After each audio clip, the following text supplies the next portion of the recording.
Yeah, again, I'm not on mute. I'm testing you. And you all passed. That's the good news. Sorry, my apologies. Welcome in, everybody. I hope that you're all in fine form this evening. Apologies that my dumb ass had the mic on mute. But, yeah, a bit of a freak out here with me because I'm getting no stats on the back end. So I'm on YouTube Studio, and normally I can see concurrent viewers, likes, all that kind of stuff. But they're not showing up for me, and I was a little bit freaked out. That's why I'm a couple of minutes late. So for once, it was actually genuinely not anything to do with us, but we are here. I am live, and I am sorry. That was actually a really good intro as well. I was quite proud of that intro. Now it feels like a big anticlimactical start to the stream, but what I was basically saying was, I hope that you're all well. Isn't life great at the minute? Conor Bradley's nailed on for the Ballon d'Or, and Liverpool Football Club's in a pretty good place. So, that was the start of the stream. It was very upbeat, very positive, but as always, I poo-pooed the bed. But that's alright. That's alright, my man and my ladies and my people. How are we all today? I hope that you're all well. And look, we've lots to get through. I'm going to be flying through the news. We're going to be talking about last night's game. We're going to be talking about the managerial search, how much it might take to get Xabi Alonso out of his deal with Leverkusen, and a couple of other bits and pieces along the way. Bit of news Connor just sent in to me this second about the mascot situation. I don't know if you've seen this, but apparently the Chelsea mascot was left stranded at Anfield, but Chelsea believe that it was Liverpool's care, or he was in Liverpool's care. I've got no idea. It's probably one of the weirder football stories I've seen. It feels like whenever Liverpool and Chelsea play that there has to be some issue. But look, most importantly, that the young person was safe and well. That's, of course, where the priority is here. So let's talk about... Well, what do you guys want to talk about, actually? Do you know what? I have my agenda here, but I want you guys to lead the conversation. So, what do you guys want to talk about? Want to go back over last night's game? Want to get straight into the managerial stuff? It is up to you. Craig or Jim White? Yeah, I don't think Jim White ever mutes his microphone, though. I don't remember him starting off transfer deadline day or whatever, and everybody going, Jim, you're on mute, Jim, you're on mute, mate. Never mind the yellow tie, hit the mute button. Bradley praise. Oh, I'm here for that, mate. I'm here for that. I'm here for the Conor Bradley praise. I guess, look, genuinely, the question that I have is, I'm preparing my team, obviously, for my predictions video, and I've got no idea how I can justify dropping Conor Bradley. It's crazy. I'm trying to figure out what way we look against Arsenal, and usually these things are fairly straightforward, particularly with the defence, but I really don't know what way to go with it now. You know, I don't know. I feel comfortable leaving Gomez at left back for the game. I feel comfortable in that decision. Obviously, Virgil van Dijk and Ibrahim Konate are the centre backs. That's probably going to happen. But after that, I don't know what to do at right back. Because even if I say to myself, right, Trent's going to come back in playing the hybrid role, I feel dirty. Because, like, Bradley hasn't just been okay. He's been brilliant. So I feel very unsure what to expect from Jurgen Klopp about that as well. The Mog said, can't drop Bradley right now. I know, but the idea of maybe dropping Trent feels just as crazy. I don't know what to do with it, because I could talk about throwing Trent into midfield, but ultimately that's not what, you know, we've seen. We haven't seen him start a midfield game, or at least we haven't seen how the midfield looks with Trent in it regularly. Is it a double pivot? Is Trent the only number 6? Would I feel comfortable with Trent being the only number 6 against Arsenal? I truly don't know. There's a lot of questions here, but good headaches. I'm sorry, Bradley has to start over Trent, says Mahmood. Mark said, please subscribe, share, and like the stream. Please do, yes, because I have absolutely no idea how many of you are watching, how many likes are on it, or anything. I've got zero stats at my end. It's the first time it's ever happened, and I'm freaked, because I could be talking to 5 of you now, or 1,000 of you, and I've got no idea how many there are. Can we... Or we were better with Bradley before Trent came. You see, I think that's fair. It sounds really crazy to say it, but I do think it's fair. We do look like we're better balanced right now with Gomez and Bradley. I mean, who would have thought we'd be having this conversation? But it's fair because they've both been brilliant. Defacement Network, thank you for the super chat, mate. You're absolutely so kind. I'm going to read it out exactly as you've written it. Woo! Still stoked from yesterday's game. How's it feeling, Craig and chat? I'm like yourself, but I have to lie, man. That watch along took a lot out of me yesterday. I got up today and I felt like such an old man. Um, I never realised quite how much energy, mental and physical, goes into watch-alongs when the games are that high tempo and, we're happy. Happy watch-alongs are tiring watch-alongs because we're usually celebrating. My voice is gone, we're screaming, we're making up songs, we're having a bit of fun, and I wouldn't change it for the world. But the day after, lads, feels like a big hangover. And also, it's really difficult to come down from a game like last night when you're making content. I've never really spoken to other content creators about this, but I often feel like there's that adrenaline lag, or that, dare I say, almost not an addiction, but you come from that really high, amazing feeling where, like, the Reds are brilliant, chat's awesome, we're all having a great time, and then the next day it's like, oh, this is normality. But you know what? At least we've got the game coming up again very quickly against Arsenal, and I don't know, lads, if we can win this game, we have to start dreaming, right, and believing. Last night I was sitting there, and like all of you guys, I was trying to find as much content as I could. I was watching Sky Sports, I was reading The Echo, I was on The Athletic, I was doing everything that I do on a match day normally when I'm finished. And still, there's a lot of, like, for instance, I every night at about usually 10:30, but these days it's later because I'm working late, I always watch the Sky Back Pages show and Sky Sports News. Always watch it. It's one of my favourite things in the evening. And the journalists on there, there's still a huge feeling that Liverpool are really good and all this, but a lot of people feel like City are still going to stroll to the title. And look, we're Liverpool fans, so of course we have our own viewpoints, but I do feel like maybe the club are going to have to start getting a little bit more respect in this title race from the media, because granted, City are formidable, but I would dare to say in this current form, with the players coming back from injury, with the last dance vibe for Jurgen, with Anfield rocking as it was last night, I think we're going to take a bit of stopping as well, in all fairness. Now look, I love people writing off Liverpool. I'm happy for us to be underdogs in some people's minds, but not in mine. Not if we can keep playing the way we are. There will be points dropped. I don't think Manchester City are going to go through the second half of this season perfect. Nor do I think we'll go through the second half of the season perfect. There will be points dropped. But last night was a potential banana skin, right? And we went out there and wiped the floor with Chelsea. That's like, to read that some people feel like Chelsea were robbed. Look, I understand you think maybe one penalty decision or whatever, fair enough. But that was men against boys stuff last night. That could have been 8-9-1 and it wouldn't have flattered us. Darwin should have had a hat-trick. We were better in every department. We wanted it more. The energy levels were higher. They understood the system more. We were just a much better side. If you were to say one of these two sides spent £1 billion over the last year, you would assume it was Liverpool, because we were just streets ahead. Do you think Klopp has deliberately not bought a player in January so that the new coach gets a bigger budget? No, I think it could form part of it. I can't say it isn't Frankie, but also, who do you buy? It's going to be a tougher sell to a player as well, to bring them in knowing that you're going in 6 months. And with Bradley stepping up, and with the injury crisis over, and with Gomez being able to fill in anywhere across the back line, you're probably looking at it and thinking, we'll get through. We've got Kwanzaa, Kanade, Verge and Gomez as centre-back options if needs be. Reece Williams' loan was cancelled with Port Vale, I think, because of injury, so he's come back.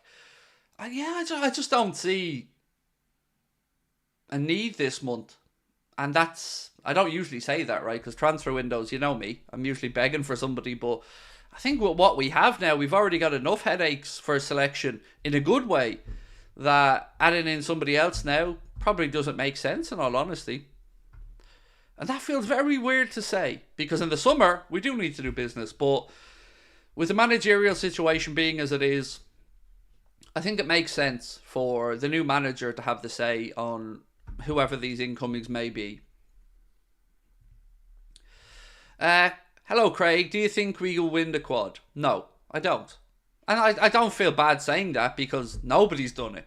It's a very, very, very, very difficult thing to do. But we'll give it a go. We'll go deep. You know, we've come the closest. So let's wait and see. Yeah, I mean, we're one game away from lifting one trophy. We've a favourable draw in the FA Cup to get us through to the latter part of that. We're already sitting with our feet up waiting to see the knockout stage of the Europa League because winning the group meant we got through that phase. So we've sit with our feet up waiting for who comes through these games. In the Premier League, we're in the middle of a really difficult week. We've got one fantastic result under our belts and we're heading to the Emirates on Sunday. If we beat Arsenal, you'd fancy us at home against Burnley the following week. And then you start counting down games and thinking, all right, you're looking at Liverpool versus Manchester City at Anfield and thinking, if you draw that game, you're still in the box seat. So at this point, I do feel like, and maybe I'm doing to Arsenal here what other people have done to us, but at this point, I honestly do feel like Arsenal aren't it. They aren't there. I know they won the other night, but they're not impressive. I don't think they have the firepower. I think they're going to come unstuck. So I think it will be between us and Manchester City. That's my genuine, honest opinion. It's not to denigrate Arsenal or anything. I think they're moving in the right direction, but I don't see them as being at the same level. Hincapié or Inacio? Again, Hassan, hard to give an answer because, like, let's say Xabi comes in and he wants to play with a back three. Either of those two would work well in that, but it's hard to know anything without knowing a system and know what to expect. Or, for instance, if we move to a three at the back, we probably need to add two more centre-backs in. If we don't, then one will probably do. So these are little things. But if it was Alonso, you would imagine Hincapié would probably be his preferred choice because he knows him. But I'm guessing, and we're all going to have to do a lot of guessing because we don't know. Rachel Todd, thank you, Rachel, for gifting a membership. Right, let's start flying through the news, by the way, because I could just waffle here for hours and stuff. Anybody have any thought what this Real Madrid announcement is going to be? Because they're teasing a big announcement tomorrow. I think everybody expects it to be Kylian Mbappe, but we'll wait and see. The Premier League clubs owe a total. This caught me by surprise last night. This comes from the Times, by the way, so give credit where it's due. Premier League clubs owe a total of $2 billion. So listen now, owe a total, not spent, owe a total of $2 billion in transfer fees, with football finance experts suggesting the rise of buy now, pay later deals has contributed to a big downturn in the number of signings in this January window. It's mad when you think about that. Like, there's over $2 billion in unpaid fees still owed by football clubs for transfers. The old buying stuff on the Never Never. What else is there here?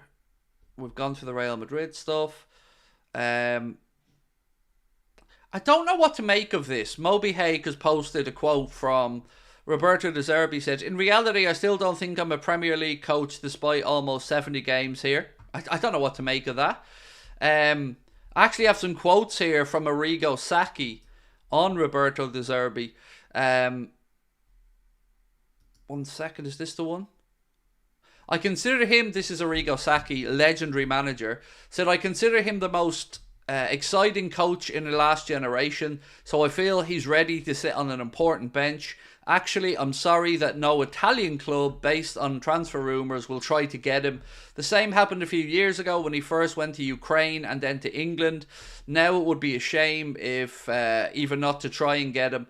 It would be easy to battle between Liverpool and Barcelona. It would not be easy to battle with Liverpool and Barcelona, sorry. De Zerbi is one of those coaches who makes players improve. I've known him for many years. One day he called me to ask if he could talk to me about football. He was the Foggia boss at the time and I was impressed with him. His Foggia side played like a Barcelona team. Ball possession, high pressing, domination of the pitch. I was a friend of the Squinzi family and the director Giovanni Carnevali. So I called him to say, this is the right coach for you. They didn't reach an agreement initially, but shook hands a year later. So Arrigo Sacchi, big fan of Roberto De Zerbi. But is it right to say that they've only won 3 in 16 with Brighton, with De Zerbi at the minute. That's not form that gets you considered for the Liverpool manager's job, in my opinion. And I seen a lot of people last night, I seen a lot of screenshots from social media of Liverpool fans who just don't think De Zerbi is it. And I even said to you guys that after my initial 12 hours of running through the managers, De Zerbi dropped away in my thinking as well. And this was on Friday before the weekend's fixture. So I think I'm, in my head, drawing the line under De Zerbi is a no-go for the job at this point. As much as I do rate him as a coach, I don't think he has enough of the factors. Jurgen lets him set the sessions with Liverpool, and Pep Lijnders only today was speaking about that relationship with Klopp and how trusting they are of each other. So yeah, look, a lot of pluses for Lijnders, but I just can't see him being that guy. Maybe I'm on my own there. I just don't see it. John Barnes thinks that Xabi Alonso is the right man to succeed Jurgen Klopp. He said, Roberto De Zerbi has been at Brighton for up to a year now, so I don't think that's the right hire as well, although he's done well at Brighton. I think Xabi Alonso will be the ideal replacement. He knows the club, so the fans love him. He's already coming in with an affiliation and a successful period at the club. He's been a successful manager in terms of what he's done at Bayer Leverkusen, so it's an obvious choice. I don't think there are many great candidates. Once upon a time, you had the Ancelottis and the Mourinhos. Ange Postecoglou is a top manager, but he's only been at Tottenham since the summer, so him coming to Liverpool would be a shock. Xabi Alonso would be the natural one. I feel like at this point, yeah, it is. Sorry if it was lagging, by the way. That's apologies. I did see, it did flash at my end. So I do think there was a slight break there. So maybe refresh it. And apologies, there was definitely something at my end there. The screen flicked for me for a second. So yeah, apologies on that one. Just refresh if it is lagging.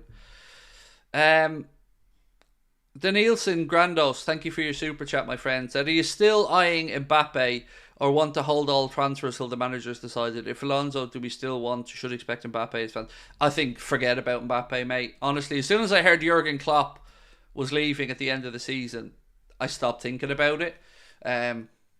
It just feels like that's too fanciful without Jurgen at the club. So I think we could probably say, yeah, let's forget about that one. But I want to just ask you guys a straightforward question. In my mind, and thank you again, Danielson, for your super chat, mate. Really appreciate it. In my mind, it is Alonso. I don't even see the need for this pretense anymore. It is Alonso, right? It's got to be Alonso. He's the only one right now. I know other people talk about Hansi Flick as an option. For me, I'd put him in the same category as De Zerbi, and I don't think he has the if factor.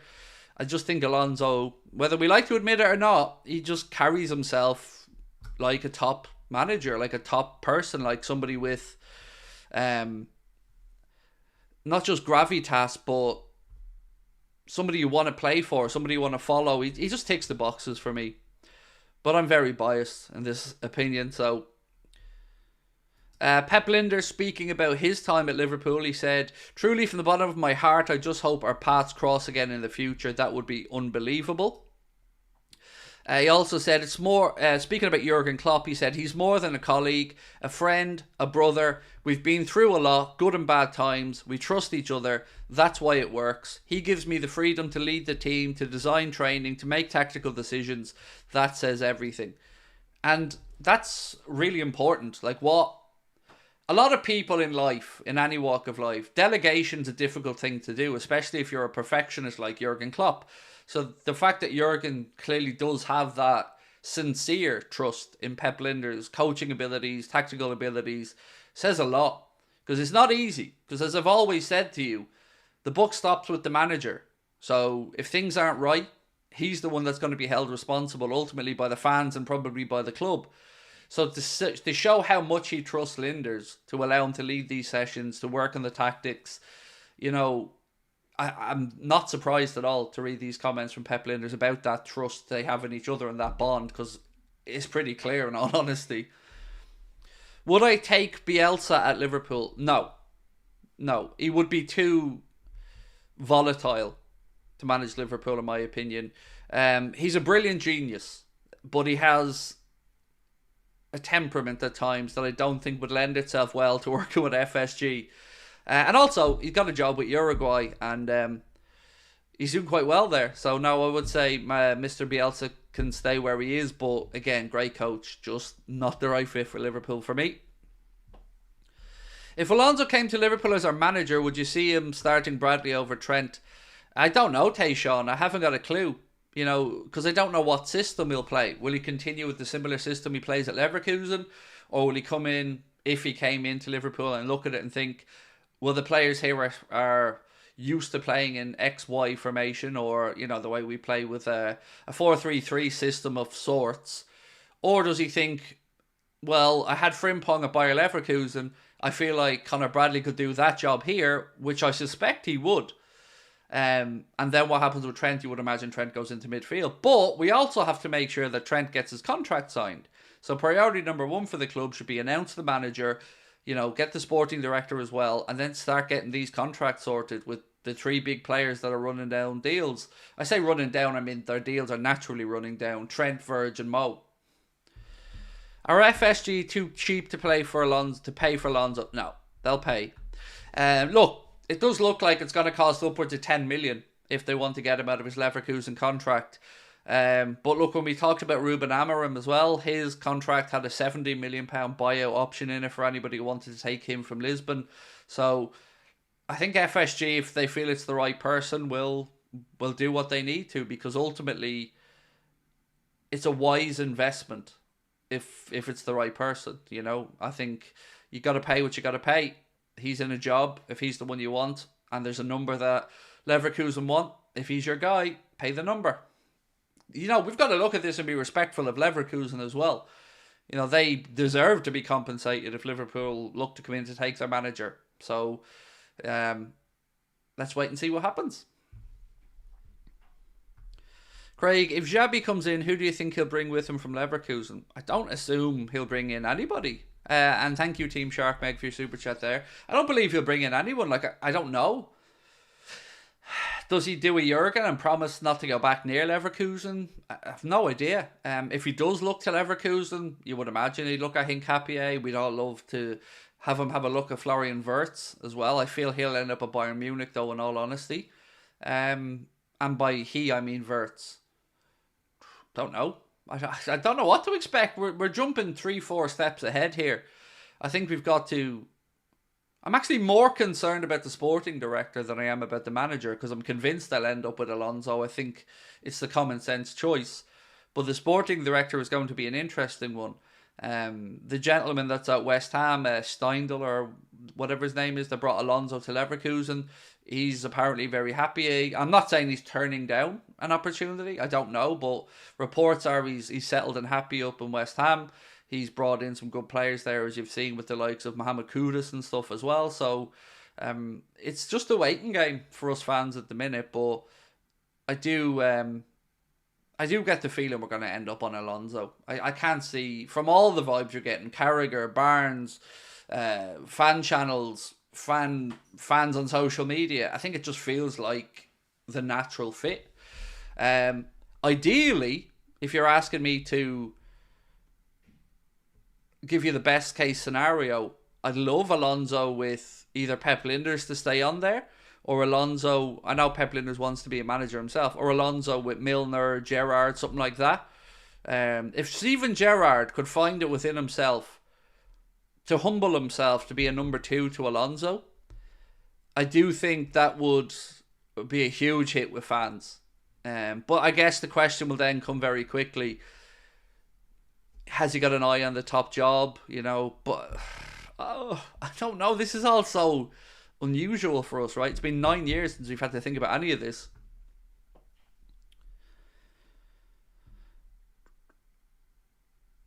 I don't see us not playing Xabi's system as he strongly believes in it. Bradley would have to focus on being a right-sided centre-back or be sold to fund another key centre-back. No, he wouldn't. That's just wrong. Bradley would be the wing-back on the right-hand side. No need to worry about being a right centre-back anything. He plays a wing-back, same as Frimpong does. So I don't think he'd have to do anything different.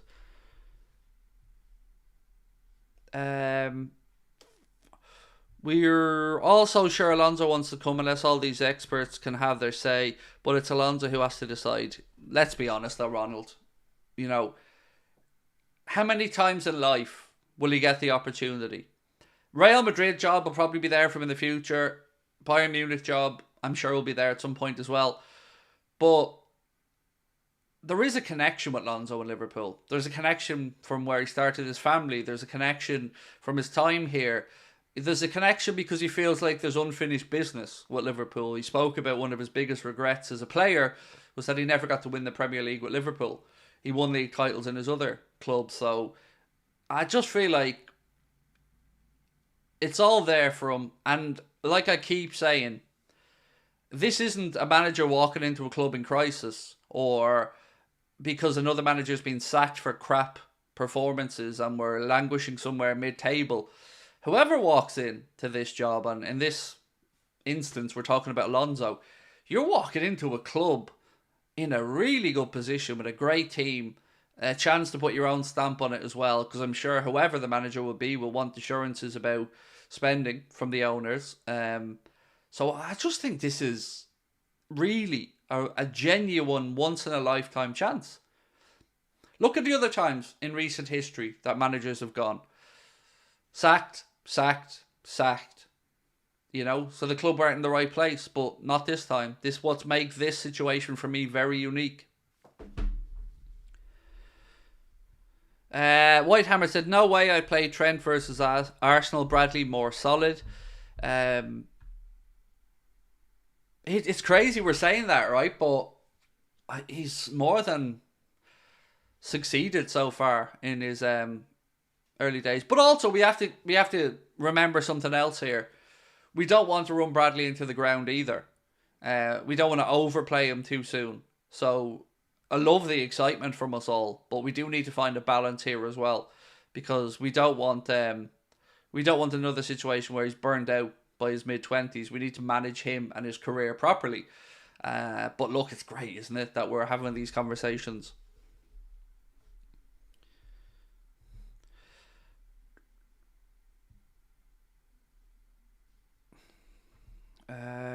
Beat Arsenal, draw or beat Man City and I'll be happy, said Robbie Salmon. I would... how are we feeling, by the way, about the game against Arsenal at the weekend? And also, I want to give credit again to Paul Tierney last night. I honestly think he had an exceptionally good game. Yeah. I know we all think, oh, maybe now he feels like, right, job done. We've got rid of Klopp out of the league. But have to say, of any refereeing performance from a Liverpool game this season, that was right up there for me with top-notch refereeing. You know, I'm not a hater. I say these things as I see them, and I think Tierney was great last night. I think he wasn't falling for some of the weak attempts at buying fouls that we've seen from those Chelsea players. I mean, they should be ashamed of themselves, first and foremost. Look, I know there was a couple of incidents people believe could have been a penalty. No problem with people thinking that. But some of them, like the Chilwell one, or some of the others, were just blatant attempts at cheating, and it just leans into the fact that they're just weak, that Chelsea team. Weak mentality, no belief, no leadership, and it doesn't start from the bench either. This, to me, if Pochettino gets the boot from Chelsea, I don't see how anybody rates him as a top coach anymore. And I include myself, somebody who's always been pretty pro Pochettino. But if he comes in here, fails again at this job, after all the other ones in recent times, I mean, gotta say, it's you wouldn't expect him to get another big English job anytime soon anyway. Let Gomez and Bradley continue to have their moments, said Hugh Mulgrew.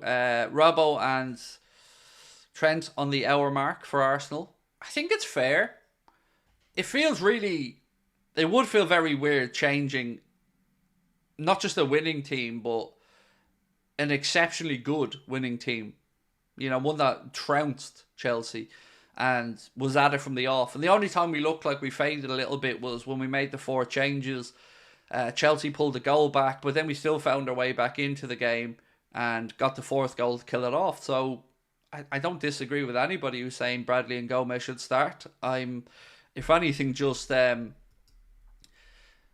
hyped that we feel this way. You know, it's credit to the two lads for their performances. 2-1 win on Sunday to the mighty Reds, said John Power. Remember what Bradley did in the FA Cup against Martinelli? Yes, very solid. Right, actually on that game that you're speaking about, does anybody else find it a little bit odd though, that even though David Coote was criticised, is that the right word, from Howard Webb? Even though Howard Webb admitted David Coote made the wrong decision on the penalty incident with Odegaard, to see him put into the very same role for the league fixture a few weeks after that clear mistake doesn't really fill me full of confidence.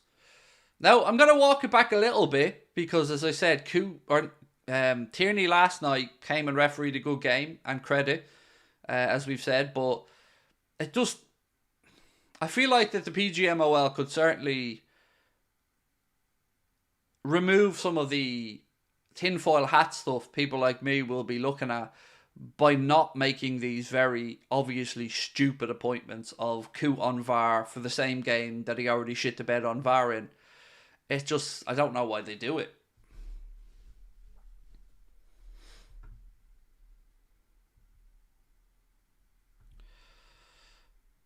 Sorry, I've just got to remove this weirdo from the chat.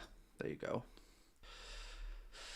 They're saying Thiago might be on the bench on Sunday. Well, he's back training, so, you know, I don't know how he's trained or what tempo it's been at, but I can see a world where he's on the bench on Sunday.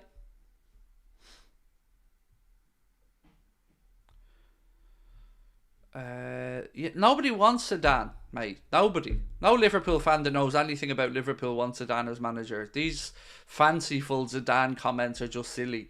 It's just everything wrong. It's just not the fit, not that guy, and also doesn't speak English.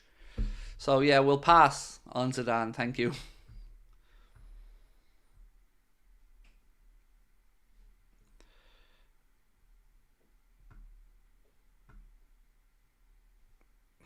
Why are we? I don't know why I'm seeing people having a pop at True Geordie and making assumptions about stuff about him in the chat. All I would ask is be respectful of somebody that I class as a friend. So if you have an opinion on Brian that you don't like, fair enough, but, you know, please respect the fact that I do like him and I won't be talking badly or poorly about a friend. So please keep your opinions on the subject for other streams, if that's okie dokie. I think it's the same 11, but Trent for Bradley, said Zion Garside. Yeah, I feel you're probably right, mate. If I'm guessing right now, I think you're right, mate. I think you're right. I think we see that one change. If I was to have, you know, this 50 quid comment I always make, if I had 50 quid now, I think you're probably right. I think we see Trent come in at right back. But look at it another way, right?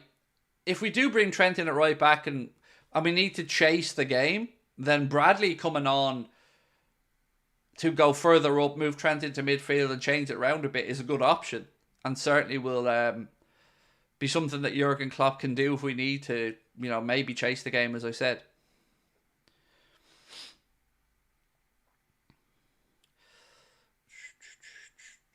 What's the Alonso news? The Alonso news, Ibrahim, is that it's believed it's going to take upwards of 10 million to compensate Leverkusen for anybody that wants to go in for Alonso, be that Liverpool, Bayern Munich, Real Madrid, which is understandable. You know, even if we were talking about Ruben Amorim, previously we've said there was a £17 million clause in his contract that has been spoken about in the media, so no surprise that you have to pay compensation for a manager that's in the job. That makes sense to me. And if it's the right guy, in the grand scheme of football, I guess 10 million or so for a manager, um, it is what it is. It's weird talking about managerial fees as such, but if it's the right person, it's the right person.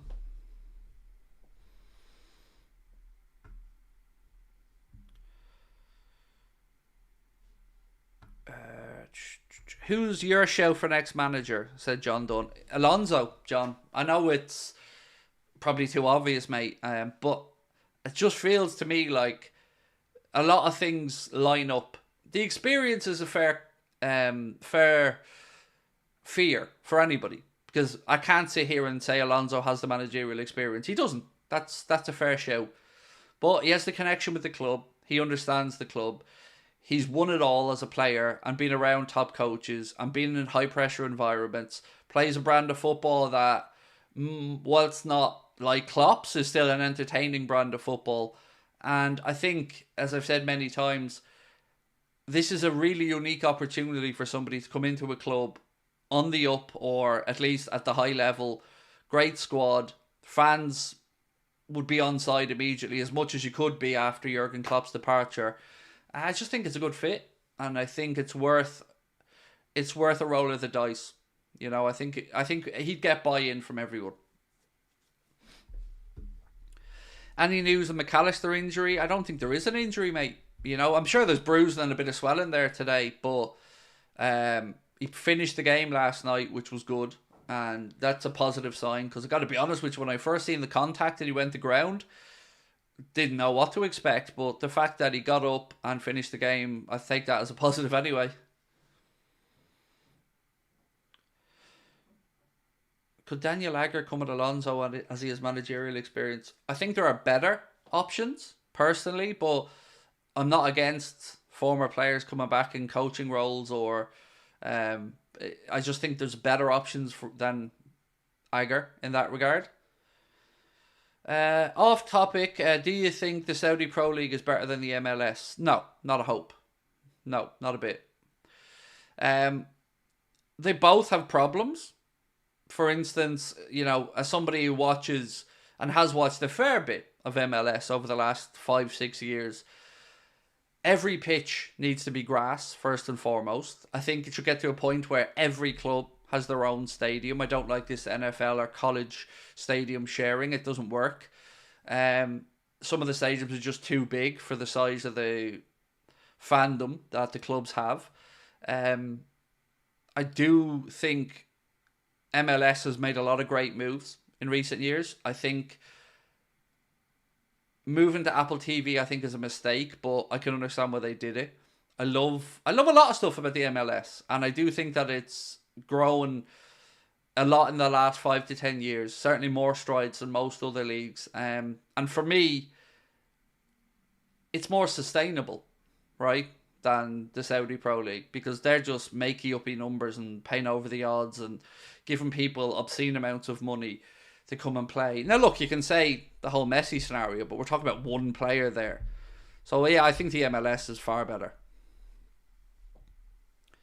Defacement Network, thank you, mate, for gifting 5 Anfield Agenda memberships. Very kind. So, look, another thing, we're going to stay on here till 7:45, but at 7:45, I'm going to go over and join Adam and Ben on top of the league, and we're going to do a watch-along, myself and Adam together, of Wolves against Manchester United tonight. So do come across and join us for that one if you're interested. We're looking at adding a new face into top of the league as well. We're having a little chat behind the scenes at the minute. We've one person in mind that we're discussing things with. We think will be a good fit with regards to the club that they follow and stuff. So watch this space for that one. Craig, since you're a former keeper, what does it mean when commentators say a ball is travelling, moving through the air? At speed, usually, is what they mean when they say ball's travelling. They can also mean it's moving through the air up and down. But that's not really goalkeeper experience, right? And it gives you that, but that's what they're talking about when they say the ball's travelling.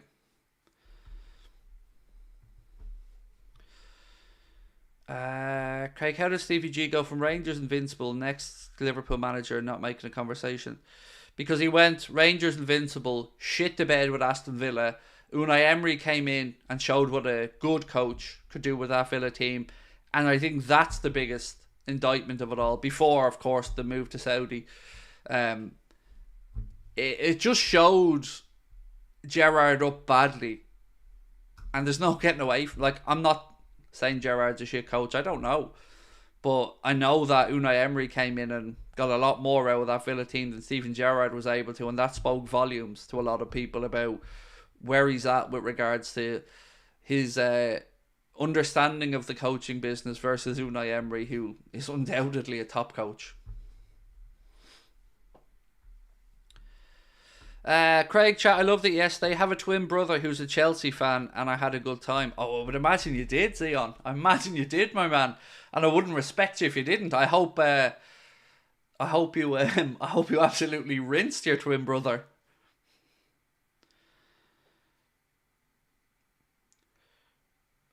What's happening with Alonso? Well, look, it looks like, as things stand, it's looking optimistic on the Alonso situation. But what we're talking about, mate, is it's going to take an offer of in excess of 10 million for compensation, by the sounds of it, for Alonso to be given the nod.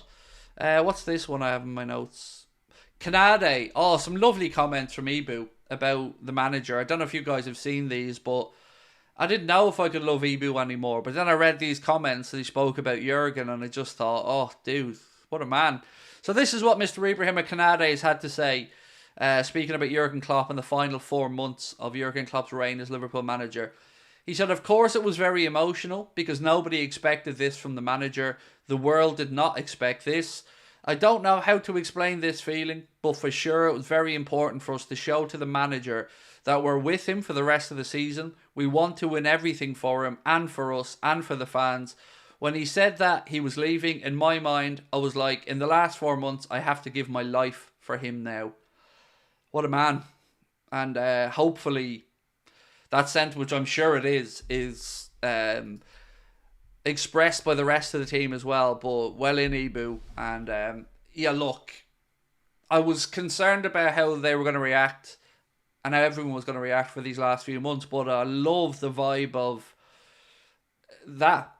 You know, do everything. Give it all. Leave it all out there in the next 4 months. Yeah, even Pep Lijnders, when he was speaking about it, and he actually used the phrase "the last dance," they feel like they're going to sign off with something big, and I love that mentality, and I love that mindset, and I love the enthusiasm, and I love the energy, and I love the fucking relentlessness of it. I love it all.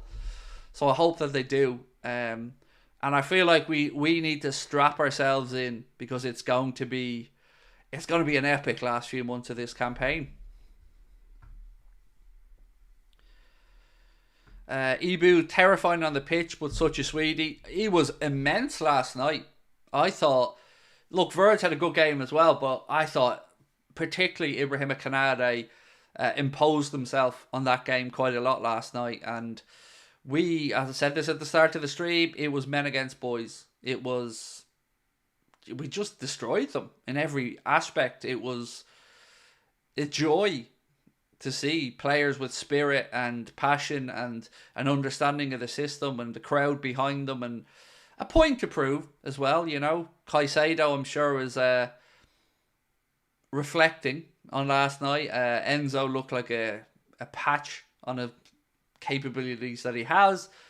The only player that looked like they had nothing about them last night was actually Nkunku when he came on and took his goal very well. And he was probably the one small shining light for those Chelsea fans. The rest of them, they were just terrible in all honesty. Petrovic, I guess, was okay, but yeah, if I'm a Chelsea fan, I'd be concerned about that money that was spent. 10 million for an amazing manager is completely fine. Now, I say 10 million, it could be higher. It just said 8 figures. So, you know, 10 million, 12, 30, I don't know, but over 10 million by the sounds of it. Mart URB said, God, I love Nkunku. Again, I felt it was a weird choice for him to pick Chelsea to go there because I just think I don't think it's a good fit for him. I think Nkunku with the likes of a Villa or a Spurs would have been different. Imagine even Nkunku with Arsenal, I think, would have been a better fit. But, you know, he went to Chelsea and let's see how long he lasts there. And by last, I mean before he realises that he's surrounded by absolute spoofers and looks for a way out. A week ago, Chelsea fans were saying Palmer is better than Curtis Jones, said Queen Nadra. Yeah, they said a lot of stuff, like the Anfield atmosphere is a myth. How'd that work out, lads? Do you know what they didn't say, though, Queen Nadra? And, you know, we got to talk about this. They didn't talk about leaving the gaff early with their tail between their legs, scuttering out through the exit doors, while Liverpool's and Anfield's in full voice, and their players were being bitch slapped all around the pitch. Yeah. That was my favourite. Just seeing them all just huddle off to the exits with their hopes and dreams smashed up again after being taught a lesson. That was one of my favourite moments yesterday. Just the arrogance. Because they are arrogant. They are always fucking arrogant, those Chelsea fans, when they come to town. They are. I've been to a couple of Liverpool-Chelsea games. I've seen it firsthand, the arrogance, the belittlement of the area, all this other crap. How'd that work out?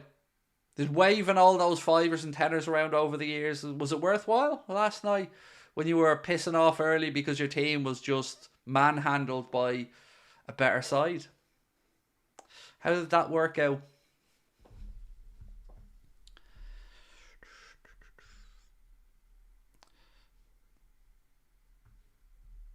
The players know that Klopp and the club has given them the platform to succeed, and they respect and value the trust that has been put into them.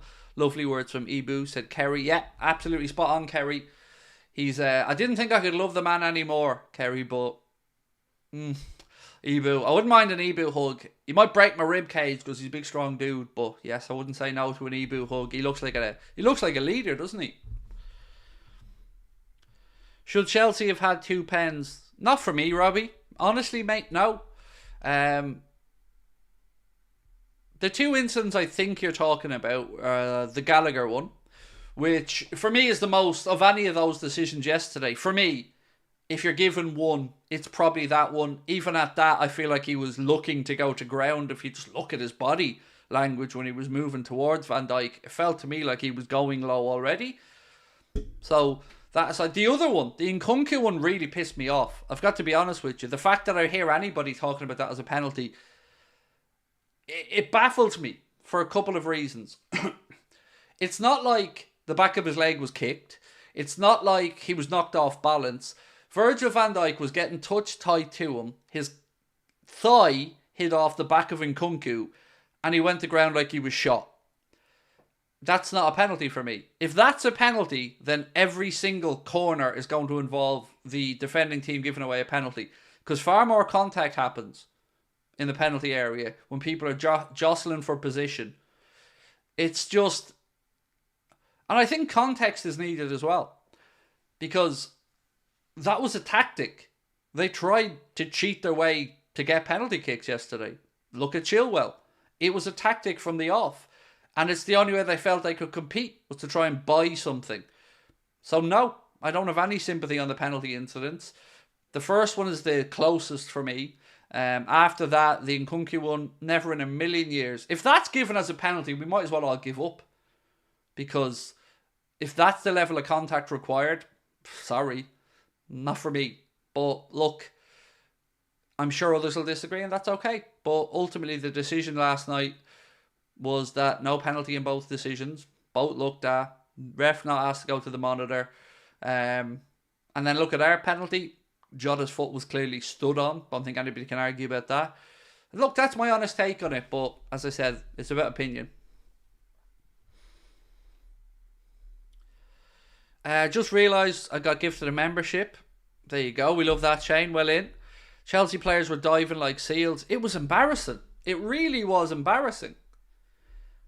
And it was consistent right through. And I don't watch Chelsea week in and week out, so I've got no idea if that's what Chelsea do.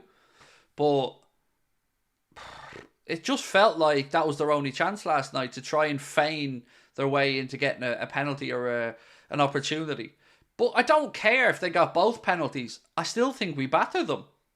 Even if they got the first one, I still think we go on and score more. We've had Darwin hit the bar 4 times yesterday. At least 2 of them could have gone in. So, whatever. Doesn't matter to me. With the better team won, the better team would have won. And if they want to make themselves feel a little bit better and crying about not getting a penalty, so be it. They should be more concerned about the style of play, the lack of fight, the manager being clueless.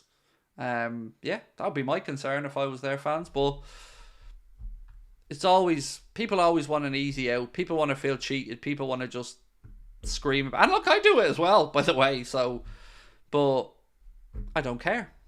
For once, I just don't care.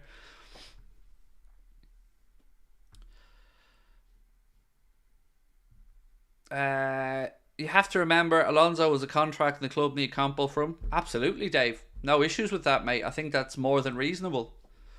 I just hope that if he's the right guy, you hope that the owners pay the money that they need to. And I'm sure they will, if he's the right guy.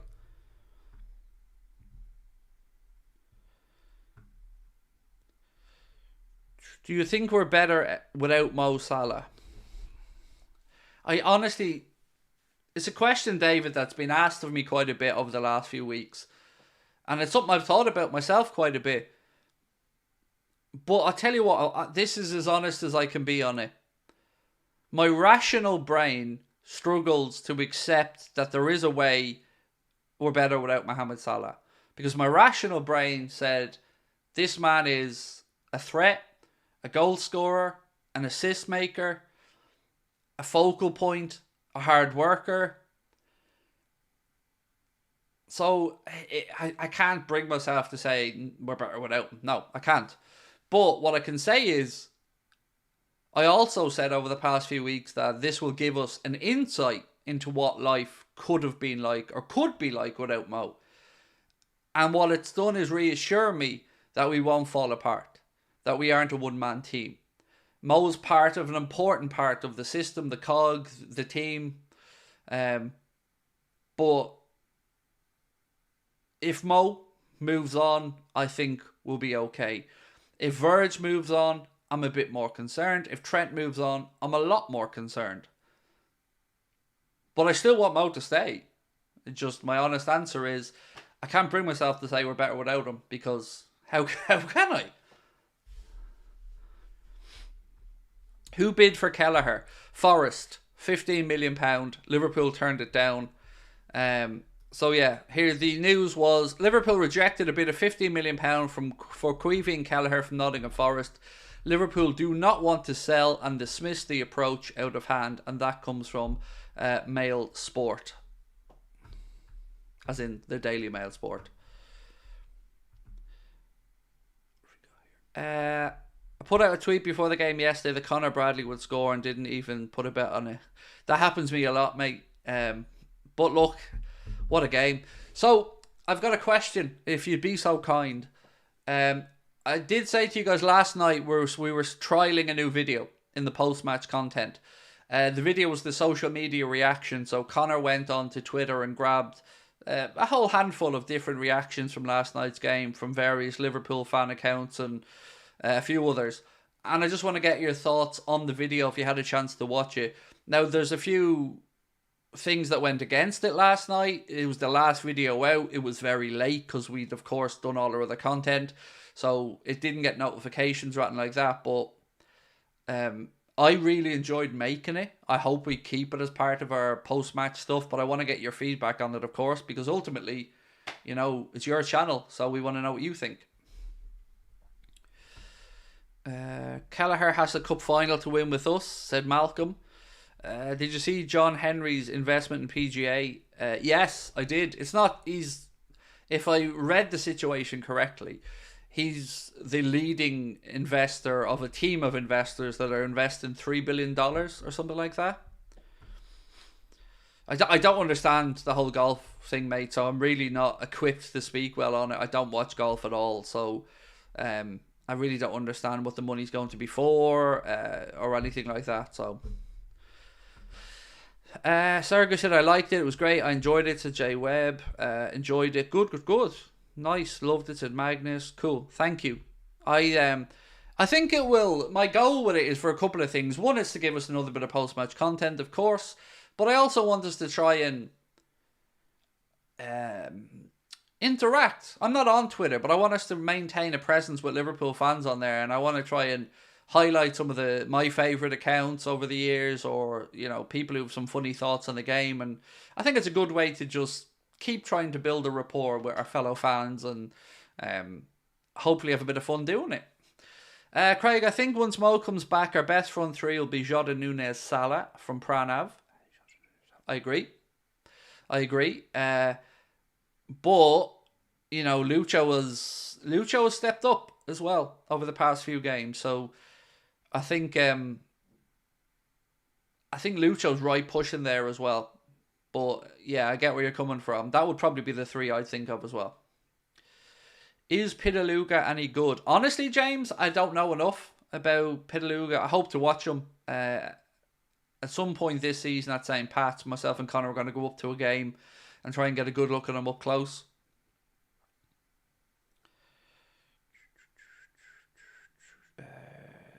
Direct them to AA on YouTube as well. New audience for match days.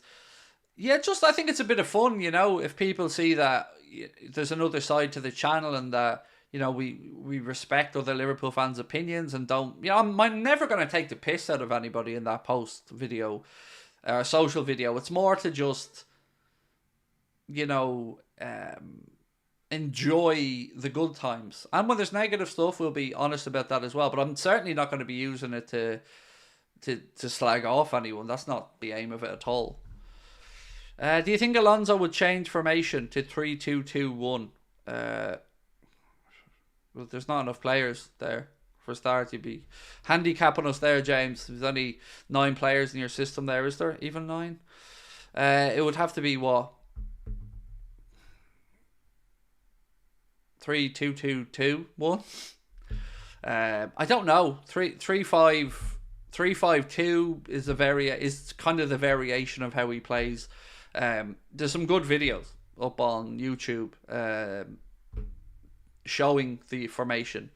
Oh, also, we're going to be trialing out our new tech this weekend behind the scenes. You guys won't see it, and we hope to have it ready to launch in a week or two. It's the only person who's seen it outside of me, Connor, and Ben is Mark, because I felt like Mark deserved a little insight into it. We've built something along with a company you'll know over the past couple of months that we think make us stand out even more and make us more interactive and give you guys a bigger platform to have your say as well. So keep an eye out. It's going to be good, and the prototype looks really good. It doesn't look buggy, looks good to go. I'm really excited. It's the biggest investment we've made in the channel yet behind the scenes as well, financially. So I'm also scared, but really excited by it.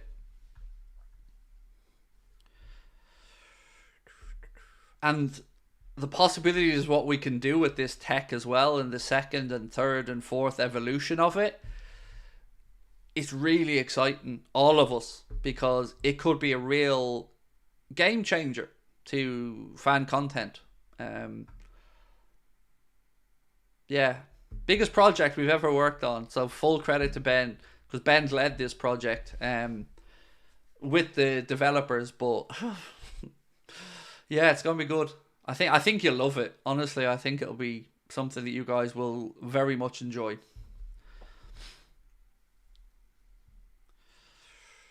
No nudes with AI. No. There's not actually no AI involved in it, in what we're doing. Yeah, we're building a system from the ground up, basically. And I don't understand 90% of it because I am not a technical person. But thankfully, Connor and Ben are. So those guys have been, and mainly Ben, to be fair to Ben, he's taken this on his own shoulders and worked really well with the developers to get it to where it is.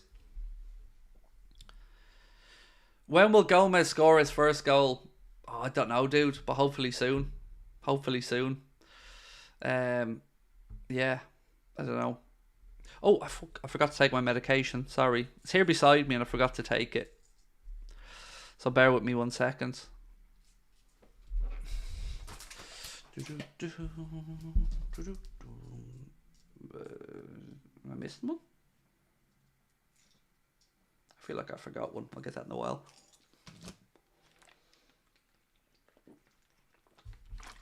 Apologies. Got to take my meds. I've always wanted a Craig body pillow. I don't know if they'd have enough stuffing. Viagra? No, thankfully don't need that yet, mate. Not yet. Maybe the future Craig will, but thankfully the current Craig's is alright. He's quick on the draw. No share the love. They're just genuinely pills that I take for anxiety and stuff. And yeah, there's medication, lads. Ooh, Bournemouth have gone 1-0 up. Ooh. When Gomez is on approach/attack, the crowd should call out his name. Slow the build up and go. Man, should have given them the penalty last night, shouldn't they? But that would have been cheating if Gomez got the penalty to score. I was wondering, how does Gomez feel after watching Connor score? Connor put that up last night actually on the social video. It's like an image of Gomez going after Bradley scores already. Solanke as well. Big Dom smashing it. Well in. James, welcome. Excuse me, to Anfield Agenda Ultras, my man. Appreciate your support, James saying thank you so much. I look forward to catching up with you in the Discord group. The red pill is better than Viagra. I've never had either, Ian. Yeah. I've genuinely never had either. The ones I was taking there was a painkiller because of a headache, and then there was my anti-anxiety medication. So yeah, that's the ins and outs of me. Between that and psychology appointments, that's what keeps me chugging along in life. Lexapro. No, previously had Lexapro though. That was something I was on when I was younger. I don't know what the name of this one is called. I honestly can't even remember it. But no, I did have Lexapro previously. Thoughts about Lewis Hamilton going to Ferrari? Really surprised. Like one of the first things I seen today when I woke up, I opened up my phone and seen the big yellow Sky Sports banner saying Hamilton to join Ferrari in 2025. I was gobsmacked. Look, I don't know much about Formula 1, but is that a good move for him? I don't understand the ins and outs of Formula 1. I know obviously Mercedes are struggling this season to keep up with Red Bull, but is he chasing that 8th title? Is moving to Ferrari going to give him that option? I really don't know.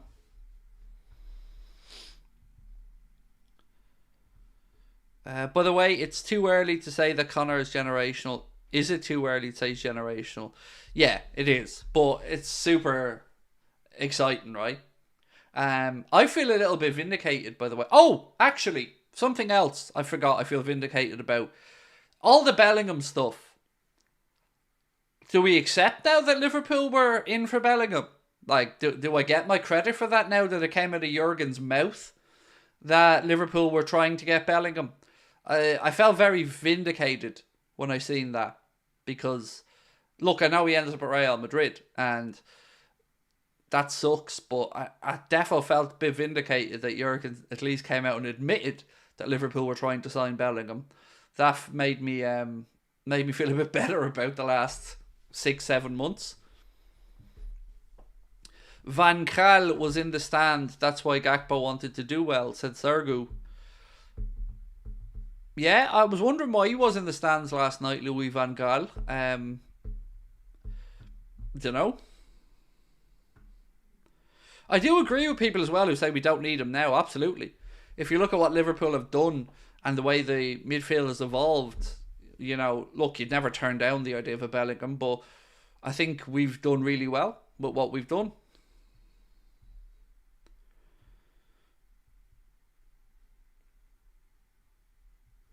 I love your channel. Been here since 34k subs. So happy your channel's doing well. You deserve it. Thank you so much, Mind Over Matter. We, all of us, deserve it together, because I wouldn't have this growth without your support and good people like yourself coming in and supporting us with comments, interactions, views and stuff. To look up and see 240,000 subscribers is mental, lads. We're getting there. Our little family is growing, and I think the goal was 250,000 before Boston. Boston is 7-8 weeks away. I think it'll be close, but I think we might do it. And what I will definitely celebrate in Boston on stage if we hit 250. Somebody's going to have to bring me up a beer or something that night, because, wow. Us, little old us, 250,000 subscribers. Wow. Mad. But I'm extremely humbled and proud by where we're all headed. It's great. I love it. Thank you, Tayshawn. Appreciate you, man. Family, who's the daddy? That would be me. In this occasion, that would be me. In my relationship, that would be my wife. She wears the pants, and I do what I'm told. Craig and chat. My family used to make fun of me for raging at the TV because of Liverpool over the years. And now this season, all I do is shush them. Yeah, my wife, Zion, thought before we started the YouTube channel that I was an anomaly. Because my wife didn't grow up in a family where they watch football. Her brother wasn't really into football too much. Her dad's not really fussed about football at all. So she didn't think what I did was normal. Until I started the channel and people started to go, yeah, that's me at home. I'm like that as well. And then she realised very quickly that men and football, and look, I say men because I'm a man. I'm not saying women don't do this. I just, I'm me. Yeah, she realised very quickly that we're all just lunatics. Craig's the best channel. I've been here for 3 years now. Thank you, John. It's amazing, man. You're going to stream from Boston? I don't think I'll stream, but I will be making a... Okay, this sounds a lot worse than I mean it to. A hunting for John W. Henry video. And I don't mean that in any way kind of dodgy way. I mean, I'm going to have fun with it. I'm going to do my sightseeing and I'm going to be looking for John messing throughout the whole trip.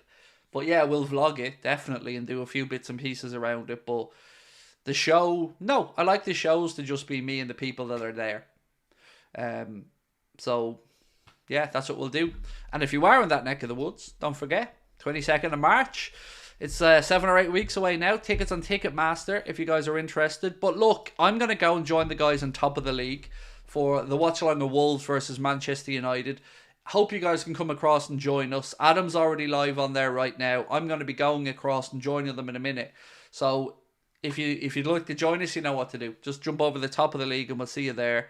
And thank you all so much for joining me this evening. We will see you tomorrow. Same time, same place.